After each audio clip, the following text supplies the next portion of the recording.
मेरा धंधा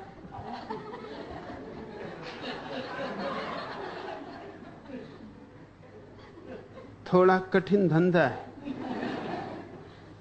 ये अंधों की दुनिया में चश्मे बेचने का धंधा है।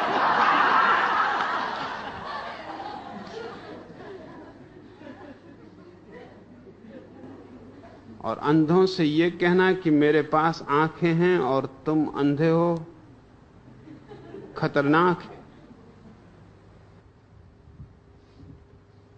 अंधों की भीड़ है, अंधाधुंध भीड़ है।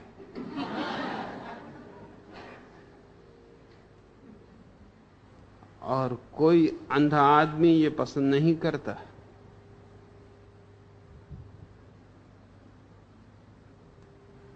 कि कोई अपने को आंख वाला कहे और उसको अंधा कहे, और जबकि उस का बहुमत है। वैसा हुआ साउथ अमेरिका के एक छोटे से पहाड़ी इलाके में 300 लोगों का एक कबीला था इसी सदी के प्रारंभ में। यह ऐतिहासिक घटना है। वे 300 ही आदमी अंधे थे। यह बहुत आश्चर्यजनक बात है। बच्चे आंख वाले पैदा होते थे, लेकिन 4 महीने के भीतर, 6 महीने के भीतर अंधे हो जाते थे। उस इलाके में एक मक्खी है जिसके काटने से बच्चे अंधे हो जाते। अगर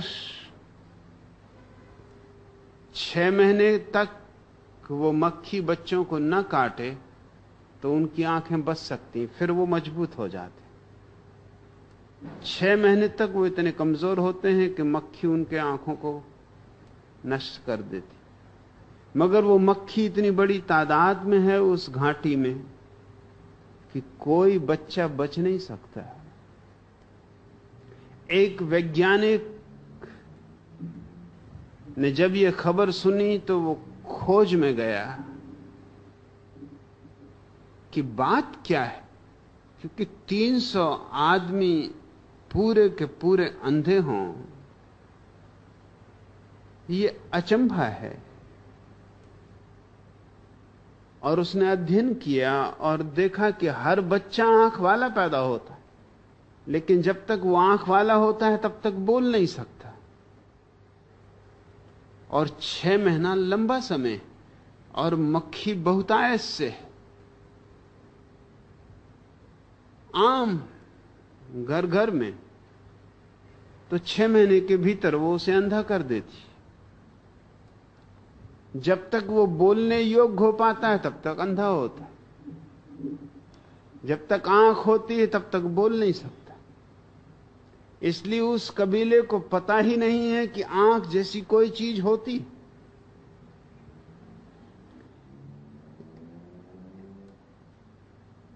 इस वैज्ञानिक युवक को भी मक्खी काटती थी, लेकिन ये तो 6 महीने से बहुत आगे जा चुका था।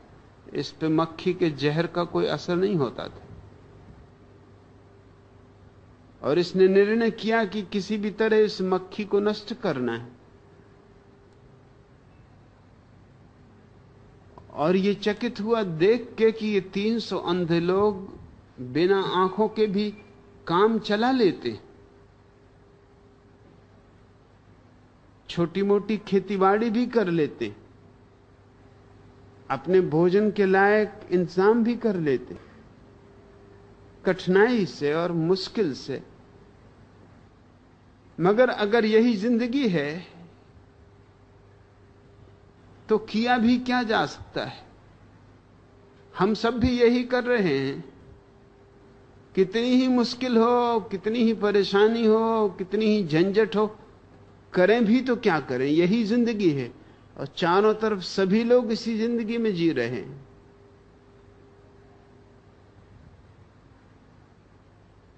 उस मक्खी का अध्ययन करते करते वो उस युवक का मन एक अंधी युवती पर आ गया। सुंदर थी, सिर्फ आंखें न थी।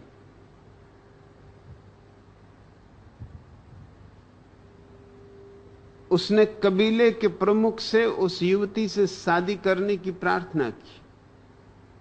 और तुम जानते हो कबीले के प्रमुख ने क्या कहा? कबीले के प्रमुख ने कहा, पहले तुम ये भ्रम छोड़ दो कि तुम आंख वाले हो।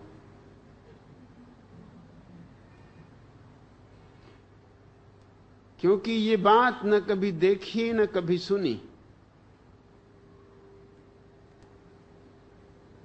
ये झूठी बातें छोड़ दो।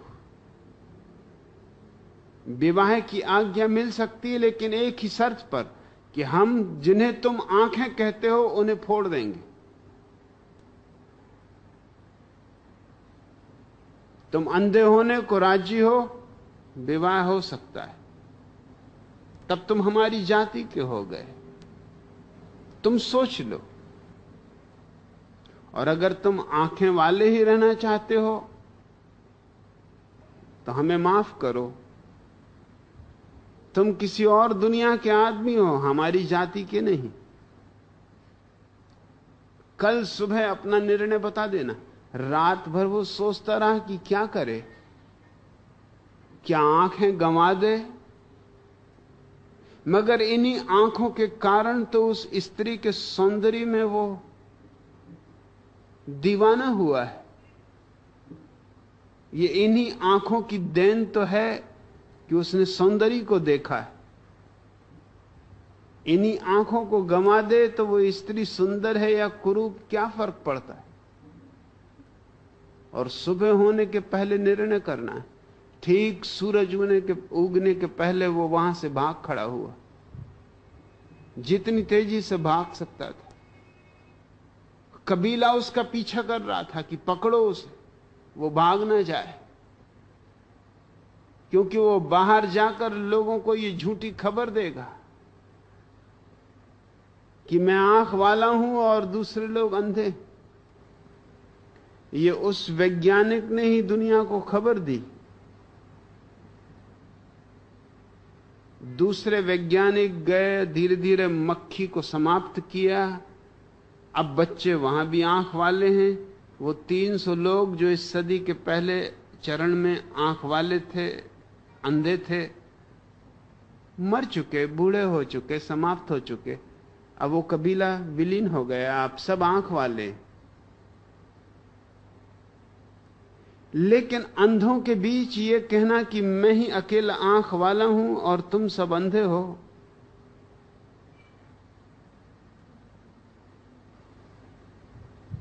अशोभनीय है।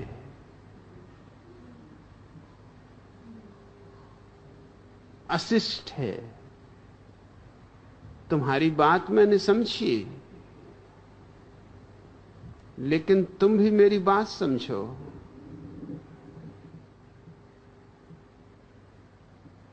मैं तुम्हारे साथ हूं। तुम सोए हो तब भी साथ हूं, भला मैं जागा हुआ हूं। आखिर सोए हुए आदमी के साथ जागा हुआ आदमी भी तो बैठा हुआ हो सकता है।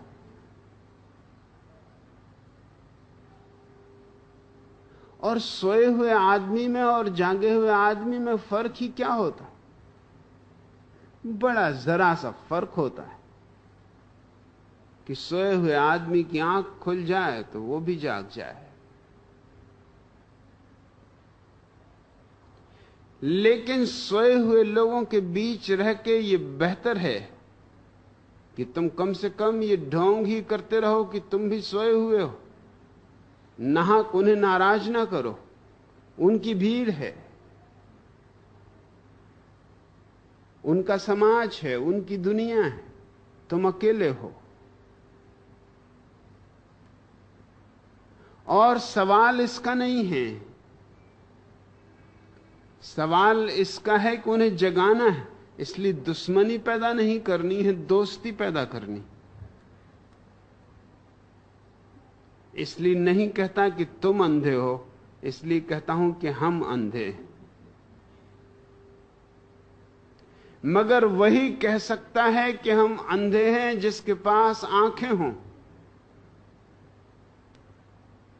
अंधा आदमी तो यह भी नहीं कह सकता कि मैं अंधा हूं। तुमने कभी शायद इस पे सोचा भी ना हो, या सोचा भी होगा तो गलत सोचा होगा। लोग समझते हैं कि अंधे आदमी को अंधेरा ही अंधेरा दिखाई देता होगा। तुम गलती में हो। अंधे आदमी को अंधेरा भी दिखाई नहीं देता। अंधेरा देखने के लिए भी आंखें चाहिए। तुम आंख बंद करते हो तो तुम्हें अंधेरा दिखाई देता है, क्योंकि तुम्हारे पास आंख है। रोशनी तुमने देखी है, इसलिए अंधेरा भी दिखाई देता है। अंधे आदमी को कुछ भी दिखाई नहीं देता, उसके पास आंख ही नहीं है, ना अंधेरा न रोशनी।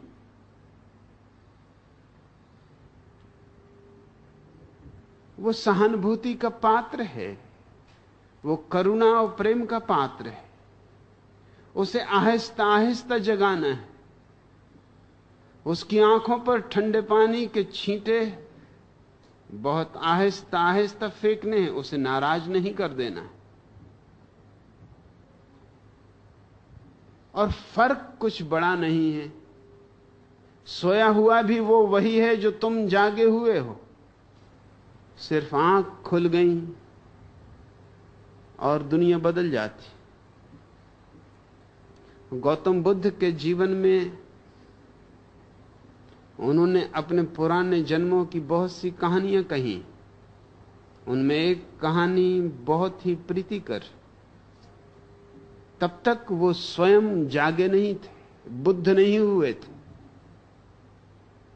लेकिन कोई बुद्ध हो गया था और उन्हें खबर मिली। वो उसके दर्शन को गए। उन्होंने झुककर उसके चरण छुए, जो कि पूरब की अद्भुत देन है।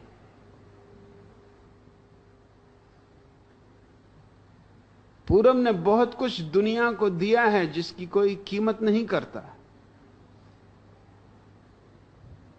उस तरह के आदमी को यूनान में जहर दिया जाता, जूदिया में फांसी पे लटकाया जाता, अरब में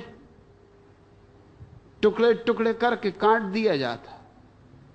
हिंदुस्तान ने बहुत कुछ दुनिया को दिया है जो अद्भुत है। यहां अंधे आदमी को भी इतनी सहनशीलता दी है कि वह आंख वाले के पैर छूने को राजी, और इसमें अपमान अनुभव नहीं करता, बल्कि गौरव अनुभव करता है। अनुभव करता है कि मैं महिमा मंडित हूं कि एक आंख वाले आदमी के पैर छूने का मुझे अवसर मिला। नहीं सही मेरी आंखें, मगर कोई आंख वाला था जिसके मैंने पैर तो छुए। यह भी क्या कम है। बुद्ध ने पैर छुए और जैसे ही वो खड़े हुए तो हैरान हो गए। वो व्यक्ति, वो महापुरुष जो जाग चुका था, वो झुका और उसने सोए हुए आदमी के पैर छुए। बुद्ध ने कहा, आप ये क्या करते? ये कैसा पाप आप मेरे ऊपर थोप रहे हैं? आप जागृत हैं, मैं आपके पैर छूं, ये मेरा सौभाग्य। लेकिन आप मेरे पैर छूकर मुझे किस नरक में ढकेल रहे हैं? उस बुद्ध पुरुष ने कहा था, नरक में नहीं ढकेल रहा हूं, कल तक मैं भी तुम्हारी ही तरह सोया हुआ था, आज जाग गया हूं। आज तुम सोए हुए हो, कल तुम भी जाग जाओगे। मुझ में और तुम में बुनियादी रूप से कोई अंतर नहीं है। जो अंतर है बहुत ऊपरी है, बहुत मामूली है। वो अंतर मामूली है, यही बताने के लिए मैं तुम्हारे पैर छू रहा हूं। मैं तुम्हारे अंधेपन के पैर नहीं छू रहा हूं, मैं तुम्हारे भविष्य के, जब तुम भी जाग जाओगे, उस स्वर्ण दिन के, उस स्वर्ण प्रभात के पैर छू रहा हूं। और इसलिए भी ताकि तुम्हें याद रहे कि जाग के भूल मत जाना कि सिर्फ अंधे ही तुम्हारे पैर छू सकते हैं। तुम्हें भी उनके पैर छूने, तुम भी उनकी ही जमात के हिस्से हो। इससे क्या फर्क पड़ता है कि कोई घड़ी भर पहले जाग गया और कोई घड़ी भर बाद जाग गया। इस अनंत काल में घड़ियों में गिनती नहीं होती।